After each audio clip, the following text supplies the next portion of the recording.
네, 안녕하세요. 멘탈이 전부다의 철영입니다. 네, 오늘 미국 증시는 지난주 금요일에 좋았던 것을 거꾸로 돌려놓은 듯한 모습이었습니다. 3대 지수가 모두 1% 이상 떨어졌는데요. 오늘은 무슨 일이 있었을까요? 오늘 시장을 움직인 단 하나의 뉴스를 뽑으라면 당연 파월 의장의 상원 발언이죠. 오늘 파월 의장의 발언 중 핵심이 되는 것은 다음과 같습니다. 첫째, 경제 지표가 예상보다 더 강하기 때문에 최종 금리가 이전 전망치보다 더 높아질 수 있다. 둘째, 앞으로 나올 지표가 강력하다면 금리 인상 속도도 높일 수 있다. 이게 오늘 발언의 핵심이죠. 첫 번째는 최종 금리가 더 높아질 수 있다는 말이고, 두 번째는 금리 인상 폭이 더 높아질 수 있다는 말입니다. 우선 최종 금리부터 살펴보자면 파월이 말한 이전 예상치라고 하는 것은 당연히 시장의 예상치를 말하는 것이 아니라 연준 의원들의 의견을 모은 점도표를 말하는 것이겠죠. 이전 연준이 제시한 점도표상 최종 금리는 5에서 5.25%였습니다. 그런데 이게 더 높아질 수 있다고 한 것이니 최종 금리는 최소 5.5%부터 시작을 하게 되는 것이죠. 그리고 금리 인상 폭에 대해서는 앞으로 나올 지표들을 보고 정하겠다고 했는데 3월 FOMC가 있기 전까지 나올 중요한 지표는 딱 두 개가 있죠. 바로 이번 주 금요일 발표되는 고용 보고서와 다음 주 화요일 발표되는 소비자 물가입니다. 이 결과에 따라서 금리 인상 폭을 더 올릴 수 있다고 얘기한 것이니까 경우에 따라 빅스텝도 가능하다는 전망으로 보시면 되겠습니다. 오늘 파월 의장의 발언에 따라서 시장의 금리 예상치가 급격하게 변화했습니다. 우선 3월 빅스텝 가능성이 무려 70%로 급격하게 올라 주류 의견이 되었습니다. 또한 빅스텝 가능성이 이만큼 커졌다는 것은 곧 시장이 조만간 나올 고용보고서와 소비자 물가의 결과 역시 별로 우호적이지 않을 것으로 예상한다는 증거이기도 합니다. 또한 최종금리 예상치도 기존의 5.5%에서 5.75%로 원스텝 상승했습니다. 뿐만 아니라 연말까지 금리 인하를 한다는 전망도 사라졌습니다. 이렇게 되면 모든 면에서 기존 예상보다 금리 예상치가 더 상승한 것이죠. 제가 지난주에 최종 금리는 5.75%가 될 것이고 올해 내에 금리 인하는 없을 것이라 예상을 했었는데 결국 그렇게 되어가고 있습니다. 다만 3월의 빅스텝 가능성의 부상은 예상에는 없었던 점입니다. 하지만 아직 중요 경제 지표의 발표가 남아있는 상황이기에 3월의 빅스텝이 이뤄질 것이라 단정하기에는 조금 이르죠. 상황이 이렇게 된 만큼 고용보고서와 소비자 물가의 중요성은 더욱 커졌습니다. 당초 이 두 가지 보고서에 의해 최종금리 예측치가 원스텝 정도 바뀌는 것을 생각했는데 이제는 경우에 따라서 당장 이번 달에 빅스텝이 이뤄질 수도 있게 된 것이니까요. 파월의 이런 매파적인 발언으로 미국 금리 예측치가 더 오르면서 달러 인덱스도 급격하게 높아졌습니다. 하루 만에 104 초반대에서 105 중반까지 상승을 했고요. 다만 한 가지 의외인 것은 채권 수익률은 별로 높아지지 않았다는 점입니다. 단기 채권 수익률이야 당연히 높아졌지만 명목금리로 사용되는 10년물 채권 수익률은 별로 변화가 없었습니다. 원래 금리 예측치가 높아지면 채권 수익률은 무조건 따라 올라야 하죠. 하지만 10년물 채권 수익률의 경우에는 이날 거의 변화가 없었습니다. 이것은 기존의 채권 시장이 이미 최종금리 5.75% 수준에 맞춰서 채권을 매도했다는 뜻이 되겠고요. 그 얘기는 기존의 채권 수익률이 선반영이 되어 있었다는 것으로 보시면 되겠습니다. 오늘 다우가 나스닥보다 더 많이 떨어지는 이례적인 모습을 보인 것도 채권 수익률의 변화가 없었던 것이 한 가지 원인이었습니다.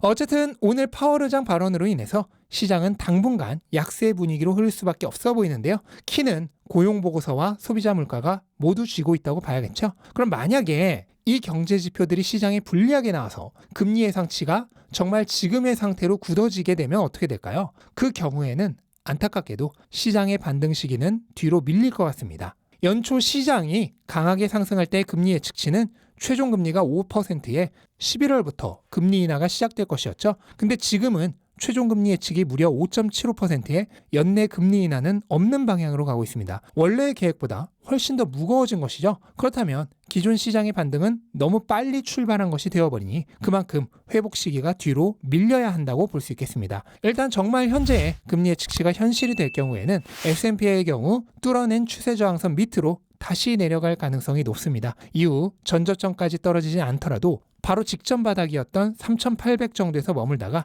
다음 경제 지표들을 보면서 또다시 방향을 가늠하겠죠. 만약 다음 경제 지표도 안 좋아서 최종금리 예측치가 6%까지 오른다면 그땐 전저점으로 되돌아가는 것도 가능하다고 생각합니다. 그러니까 최종금리 예측치 5.5%를 기준으로 여기서 한 스텝 더 높아질 때마다 회복을 시작하는 시기가 한 단계씩 뒤로 밀린다고 생각을 하시면 되겠습니다. 나스닥의 경우는 최종금리가 5.75%가 되면 아마도 11,000 수준까지 떨어질 것이고 다음 경제 지표도 안 좋아서 최종금리 예측이 6%가 되면 이전 바닥인 1만까지 떨어지는 것도 생각할 수 있겠습니다. 그리고 S&P와 나스닥 모두 금리 예측치가 6%보다 더 높아질 경우에는 이전 바닥을 뚫고 내려가서 새로운 바닥을 형성하는 것도 가능하다고 생각합니다.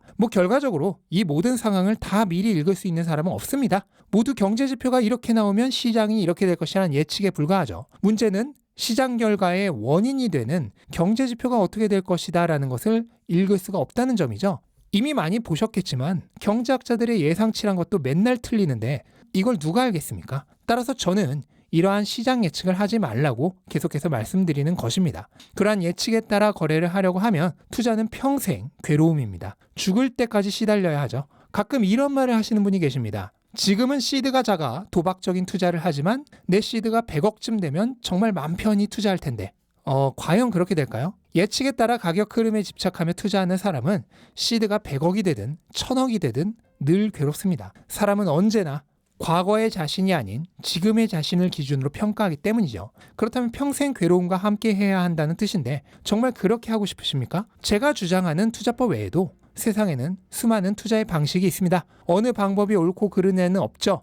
자기가 가장 잘할 수 있는 투자법이 있다면 그것이 그 사람에게는 옳은 방법입니다. 하지만 아주 많은 경우 단기적인 관점으로 접근하는 투자는 실패합니다. 성공하는 사람은 극소수죠. 그래서 저는 제가 생각하는 가장 쉽고 확률 높은 투자의 방식을 알려드리고 있는 것입니다. 자산의 미래 가치를 평가하고 현재 가격과 비교하여 더 쌀 때 지속적으로 돈을 자산으로 전환하고 펀더멘털이 무너지지 않는 한 팔지 않는 것입니다. 이렇게 하면 장기적으로 실패할 가능성이 거의 없으며 결과적으로 수익률도 어떤 투자법과 비교해서도 가장 높을 것입니다. 사람들은 현재 너무 지금, 그러니까 2022년에서 2023년이라는 특수한 상황에 매몰되어 있습니다. 어떤 사람들은 이렇게 말합니다. 지금 주식 가격이 2년 전과 거의 다를 바 없는데 이런 방식으로 투자했더니 투자 수익이 없다고. 당연히 지금의 상황만 보면 그렇습니다. 하지만 장기 투자라고 하는 것은 1, 2년을 보고 하는 투자가 아니죠. 약세장과 강세장을 모두 합친 사이클을 뛰어넘는 관점으로 투자를 하는데 지금의 상황에서 평가를 하면 안 되겠죠. 이것은 800m 달리기를 하는데 200m 지점에서 갑자기 순위를 지정해버리는 일과 같습니다. 장거리 달리기의 진짜 묘미는 후반 구간인데 말이죠. 결국 약세장은 갑니다. 그리고 강세장은 옵니다. 강세장이 오면 분명 2022년, 2023년의 상황에 완전히 길들여져서 가격이 약간만 올라도 쉽게 팔아버리는 사람들이 속출할 것입니다. 자라보고 놀란 가슴, 소뚜껑 보고 놀라듯이 말이죠. 그리고 수년이 지난 후에야 땅을 치고 후회하겠죠. 결국 장기 투자를 이길 수 있는 사람이 거의 없으며 99%는 그냥 아무것도 안 하고 좋은 자산을 가지고 있었던 사람보다 더 낮은 수익률을 얻게 될 것이라는 사실을 그제서야 깨달을 것입니다.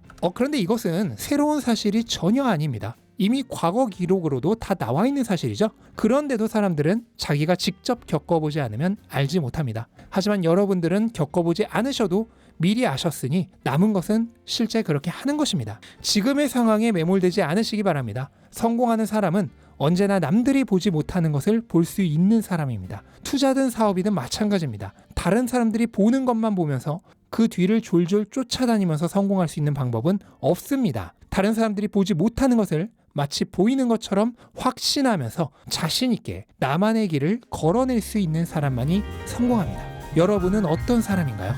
네, 이것으로 오늘 영상을 마치도록 하겠습니다. 영상 도움되셨다면 구독과 좋아요 부탁드리고 즐거운 하루 되시기 바랍니다. 감사합니다.